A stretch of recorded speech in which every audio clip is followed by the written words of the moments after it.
Om Namah Shivaya. Om Namah Shivaya. For many people, I feel that this they've heard that, this could be your last life or something like this. And it sounds like that's a terrible thing because they love life in the form so much. I don't mind reincarnating actually. I don't mind. I would like to go on and on and on. But you don't know going on and on and on as what? You don't know your circumstances. You don't know any of these things. It's not out of fear, but out of wisdom that one looks when it says it's your last life. It means it's your last life lived as ego. Mm-hmm. It's your last life lived in ignorance. Maybe you'll manifest again, and from you'll be reborn again, but from child you'll be clear. I don't know. But we should not be afraid of this. But the feeling of perpetuating, can you imagine even sometimes I say, you go to bed and imagine waking up tomorrow and living again a life of continued ignorance. Does it satisfy your heart? And what stands in the way? What is...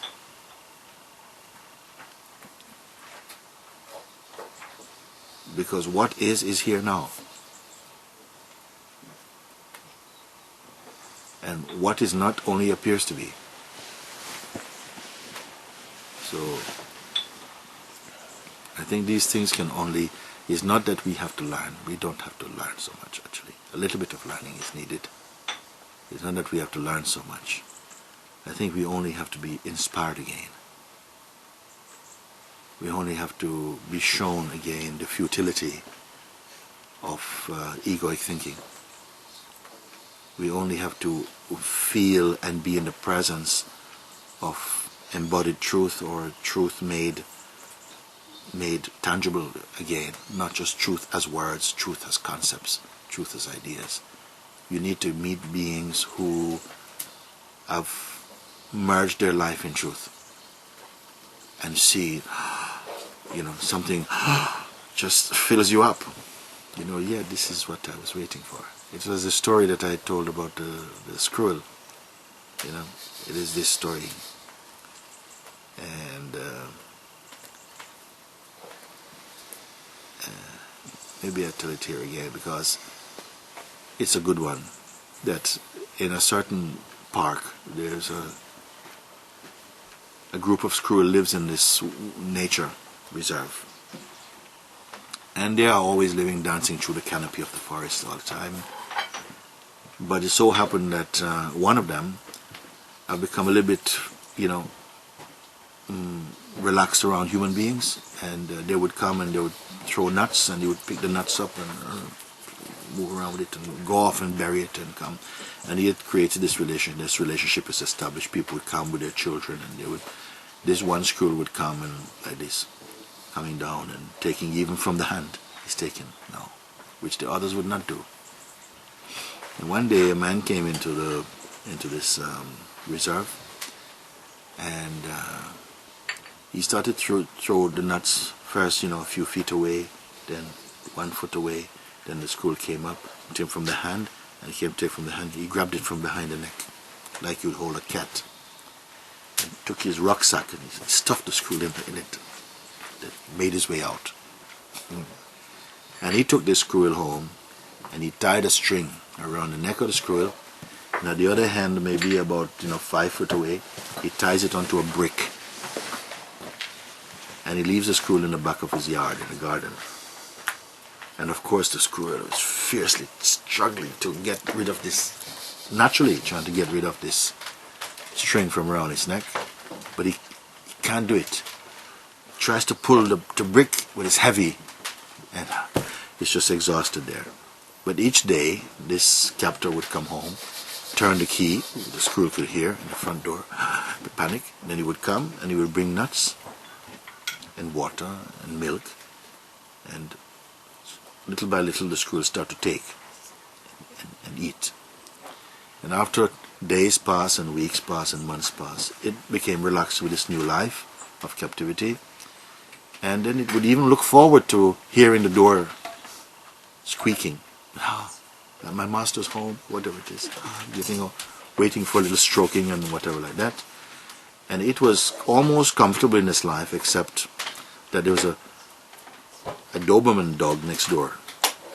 And it was, whenever it sees the squirrel, it just went berserk. It was completely, it just wanted to eat him.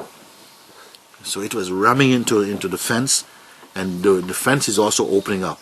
And when it does this, it's barking. The squirrel would be so panicked and full of charge of fear and panic, it would literally run down to the end of the garden, dragging the brick, and run up the tree. There was one tree at the end of the garden.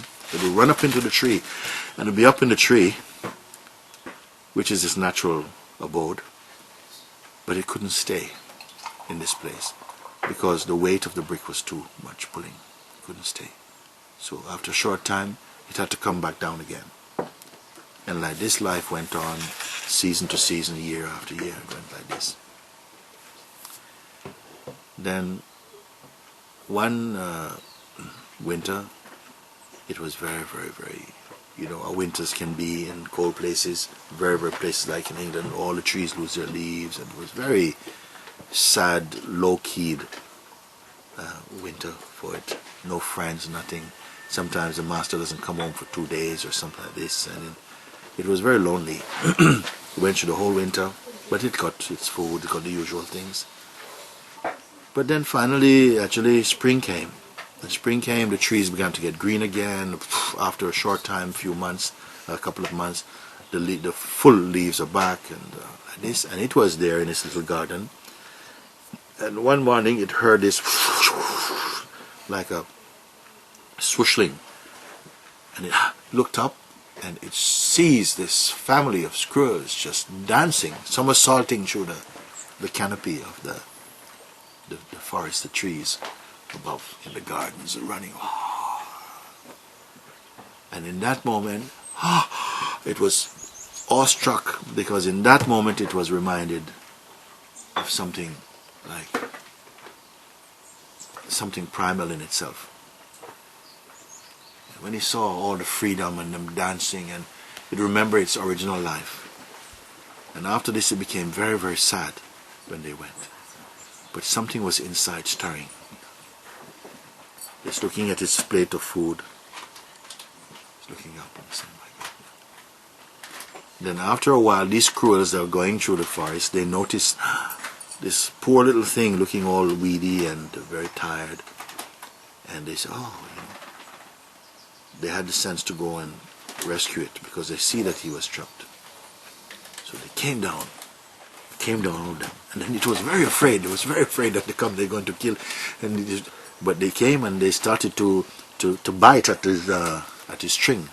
And it's very bit afraid, and it's in awe, it's afraid, and at the same time the Doberman next door started trying to get, because he's all these squirrels, and they're biting away, and suddenly the dog is released through the hole in the fence, and it's coming at them, and the last string snaps, and everybody, whoa, up in the tree, including this captured squirrel. Now can you imagine anything more happy, more free in that moment? They're dancing through the forest, they're jumping through. It's just so full of elation and joy, and it's like this. And so it was set free, and it gained its life again. And like this it spent all spring, all summer, and then autumn came. The leaves start to drop. Winter came. There was no food. Then it was there, reminiscing on the branch, when it had a life in the back of the garden, when nuts were brought every day. We didn't have to go hunting. Had milk, and they start to reminisce how the master used to come and stroke it and so on. So the wise squirrel amongst the group kind of noticed what was going on, and went and nudged him and sort of communicated to him, I know what you're thinking. You're a very stupid child. No? Because of this very, very habit of yours, you got captured in the first place. And look how you suffered now. And now you're free again. Again, your mind is going back again to the vomit. And then it kind of shook up, and it prostrated to this beautiful message again, and it could be back again in its nature. So, of course, you know, the story is not only about squirrels. It's about this same thing. We are in some way a little bit conquered by our own habits. And we are so somehow merged in our mind conditioning that we feel that these habits are ours, it's really belong to us, this is our life. We are pampered by some of these habits, but at the same time they're draining your life. They took you away from your original life. And everything would probably have been okay if life didn't bring you strife sometime, difficulty and pain. Because when it does that, you remember your whole self. You run to your abode. You go to the foot of God again. But you can't stay there because your vasanas, your tendencies are so strong. You have to again go back to the world again to continue in this place. And then this goes on for time after time. And then if you are lucky in your life, you might meet some immortal being or something. One who reminds you of your own immortality, your own timelessness, your own beauty. When you see these ones, you feel, again, not with any teaching. You are just struck. And you have instant memory of who you are. They excite that part of you. They don't come to get you to study. They say you are studying in the wrong things. You used your mind in the wrong way. Now you don't know more learning. Now you must know. And then somehow we are excited into that primal knowing. But then times come again, hard. And then you start to reminisce about our attachments, how precious they seem. Oh, that office job. Oh, yes, it was very good. Or whatever it is. And then you have to be reminded again in satsang. What are you doing? What are you doing? This is why you came into trouble in the first place.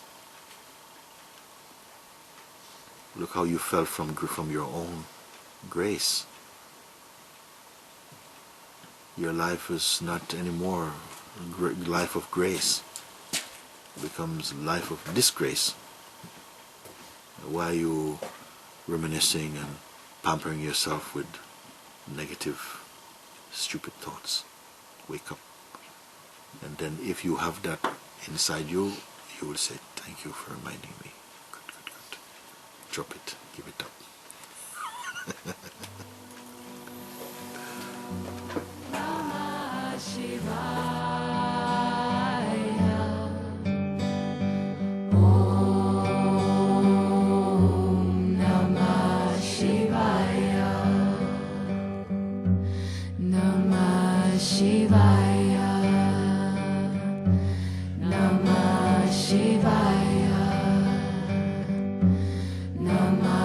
Shiva.